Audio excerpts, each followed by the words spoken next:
Hello, you're watching Six News on the Hour. I'm Leonardo, Puglisi. The top stories we're following right now. Australia's World Cup campaign over as the Socceroos go down 2-1 against Argentina. Lionel Messi guarding his side to a victory despite a late scare from the Aussies. Counting continues in the Victorian state election. Labor edges ahead in Pakenham, while Northcote may still be a chance for the Greens to pick up despite them conceding. Legalised cannabis now also tipped to win 3 upper house seats. Peter Dutton admits the Liberals are suffering an identity crisis, saying the MPs who lost to the Greens and Teal independents in May were swept out in a wave that wasn't of their making. And early voting over in Georgia ahead of the Senate runoff. What does this mean for US President Joe Biden's agenda and a Congress that's now only half controlled by the Democrats?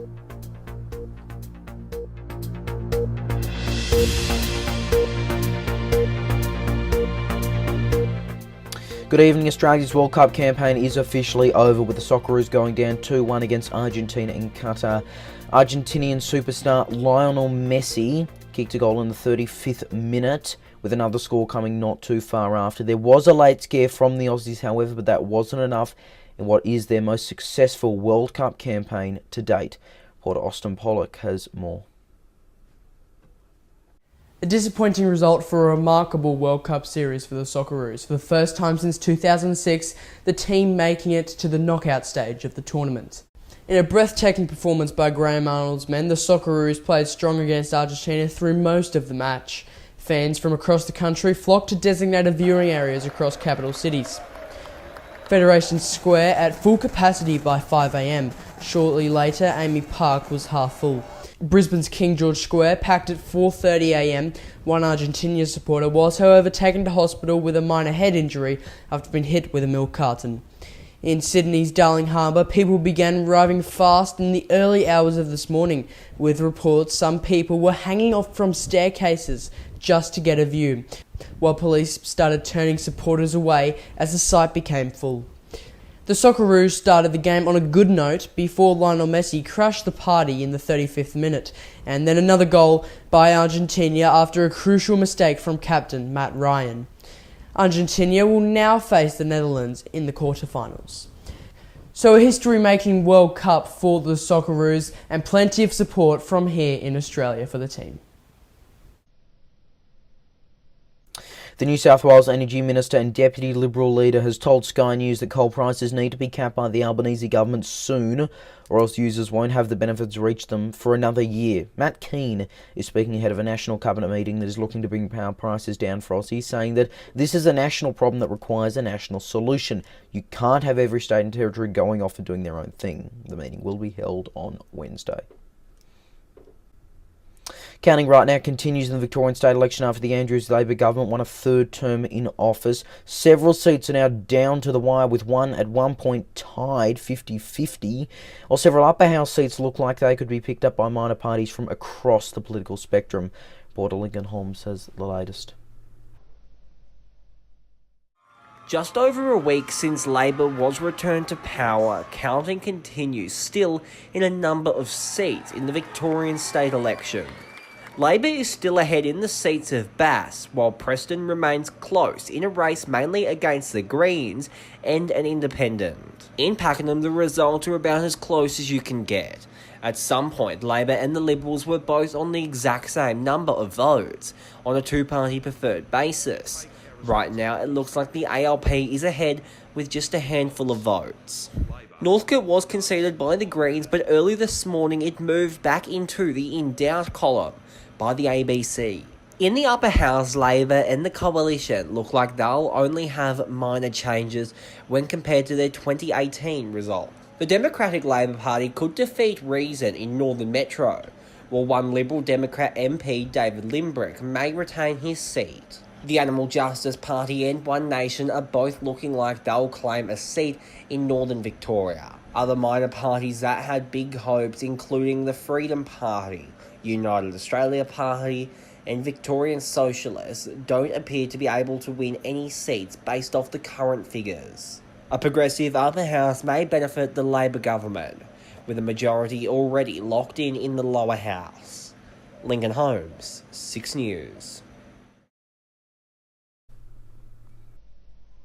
And let's just continue to follow those upper house results for a moment. Again, legalised cannabis looking like they could pick up three upper house seats, that being South East Metro, Western Metro, and Western Victoria. That would mean, based on the figures we're getting in now, they would be the biggest minor party in the upper house. Greens looking like they only might pick up one, gets them to a total of two, looking like they'll pick up, North East Metro, in addition to Samantha Ratnam's current seat of Northern Metro. So, of course, legalised cannabis, very good result federally, even though they didn't win a seat. Almost got rid of Pauline Hanson in Queensland in the Senate. If it was a double dissolution, probably would have won a seat in Queensland. In addition, they probably would have won a seat in Victoria as well. And, of course, they won 2 seats in WA's upper house, helped by group voting tickets, the system we still use here in Victoria.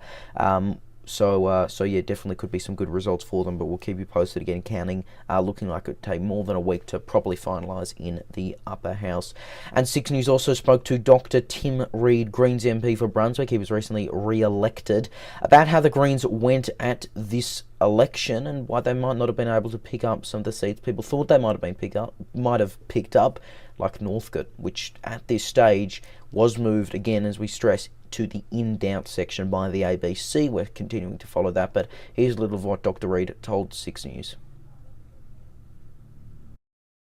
What we did see was some very impressive results in the seats neighbouring the inner city seats that we already hold. I'm referring to particularly Pascoe Vale and Footscray, where we saw substantial increases in our vote. And for a little while, it was a bit close in Pascoe Vale, a seat where I don't think we knocked on a single door and had no real expectation of winning. One of the biggest things that doesn't get a lot of press coverage is how important a benefit it is to be an incumbent. As an incumbent MP, I get an office, I get staff, I get a communications budget, and I get that for 4 years. And if I work hard, I should be increasing my vote, and that's what happened in Brunswick. In Northcote, obviously the MP there, Kat Theophanous, was doing the same. Interestingly, her vote barely moved, but it was probably enough for her to hold the seat, and I think that's the biggest advantage that she had. I have to take my hat off to the Socialists. They have lifted their vote, they've worked really hard, did a lot of door knocking, and so a big field campaign, and they do have something to show for it. And I should just point out that they almost got as many votes as the Liberals in Brunswick. When I last looked, and it's still moving, of course, the Socialists were on about 8.5%, and the Liberals were on about 10.5% in Brunswick. So that's still about the results right now, yeah. Yeah, it's an impressive result, and they should be proud of that. And look, as for whether I'm worried about that, not particularly. Almost all Socialist voters preferenced me second, and that obviously contributed to my two-party result. And I just think that the parliamentary ecosystem, the political ecosystem in Victoria, is getting more interesting with some of these progressive smaller parties, and I think we should work together, and I would be very happy if we saw a Socialist in the upper house. Just quickly, 2 final questions on the general results. We called this state election before 8:30.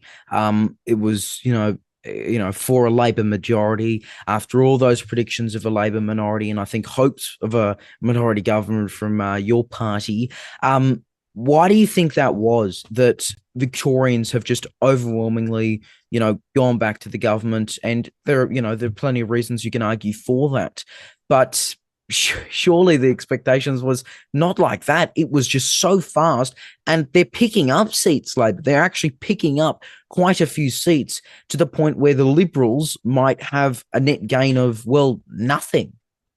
Yeah. No, you're right. So I think there are a couple of factors. First of all, the Liberals really shot themselves in the foot on a number of occasions with, far right wing or religious extremist MPs, and so that's one issue. Plus, they had their trying to hide the donations issue, and so too often the media about the Liberals was about their problems rather than about their policies. And secondly, Labor, just after their big result, was sitting on a huge war chest of public funding, and they have a big spend over the past 4 years on advertising. Some of it government funded, some of it their own, and so they've got huge resources. The other thing was that there was publicity put about, particularly from Cos Samaras and Redbridge via The Age, arguing that Labor was in trouble. But it was really just from one source, a former Labor Party official, Cos Samaras, really. And I think that the idea was there to get the message out that Labor was in trouble so people didn't, experiment with voting for anyone else like the Greens. And a lot of the media fell for it. And but we weren't terribly surprised when, Labor got the result they did, bearing in mind that they hold a lot of their seats by big margins. And it was the Liberals that held most of the marginal seats. And just finally on the Liberals, right now, obviously, they're facing that leadership challenge where you've got, the moderate John Pesutto, and then also after Richard Royden and Ryan Smith both pulled out, you have Brad Batten is really the only other contester here. Now, we know after the federal election, a lot of people said they've got to be more moderate to claim back some of those teal seats, and then they went with Peter Dutton, who I don't think anyone would really describe as a moderate coalition MP. But here in Victoria, we've got, some different circumstances here. What direction do you think the Liberals should go in now, given, of course, they're facing even a coalition split? And do you think they will actually go in that direction once we see the new leader, whoever that may be? Well, the Liberals have shown some signs of being able to read the room at last, but they definitely need to keep doing that. And I'm particularly referring to climate change. For over a decade they've been climate denialists, and they've been very slow to come to the party regarding climate action. But recently, and just after the federal election, the state Victorian Liberals announced climate targets, greenhouse gas emission reduction targets, that were a fraction more ambitious even than the Victorian Labor government. The problem is you can't just announce something a couple of months out from an election and expect people to believe that you're going to follow through with that. So I think they need to improve their climate credentials, as well as come up with some other policies that are credible and as progressive as the Victorian voters are. Federal opposition leader Peter Dutton has admitted the Liberal Party is facing an identity crisis, telling Nine that the coalition MPs who lost their seats to the Greens and Teal Independents in May were swept out in a wave that wasn't of their making. Dutton endorsed former Treasurer Josh Frydenberg to run again in the Melbourne seat of Kooyong, where Teal Independent Monique Ryan defeated him several months ago. But Dutton also said he'd be prepared to negotiate with the Teals in the event of a minority government. However, he added his intention is to get into majority government. Dutton said that, assuming all these MPs are re-elected in 2025, the first crossbenchers he'd look at before going to the Teals would be Katter's Australian Party MP Bob Katter, Centre Alliance MP Rebecca Sharkey, and Independents Di Lee and Helen Haynes. To the war in Ukraine now, and President Volodymyr Zelensky says a cap set by the G7 group of industrialized nations on Russian oil exports is weak. The cap aims to stop nations paying more than around 90 Australian dollars for a barrel of seaborne Russian crude oil. Moscow says it will not accept a cap, while Zelensky said it was a weak position and wasn't serious enough to actually damage Russia's economy, according to the BBC. An EU-wide ban on Russian crude oil imported by sea is also about to come into effect. Donald Trump has called for the termination of election rules in the United States Constitution in an attempt to overturn the results of the 2020 presidential election, which he continues to claim was fraudulent. On Truth Social, the former president said that, quote, a massive fraud of this type of magnitude allows for the termination of all rules, regulations and articles, even those found in the Constitution. He added that our great founders did not want and would not condone false and fraudulent elections. Meanwhile, early voting is over in Georgia ahead of the Senate runoff between incumbent Democratic Senator Raphael Warnock and Republican Herschel Walker. But what does this mean for President Joe Biden's agenda in a Congress that is now only half controlled by Democrats? US correspondent Jackson Gosnell has the details.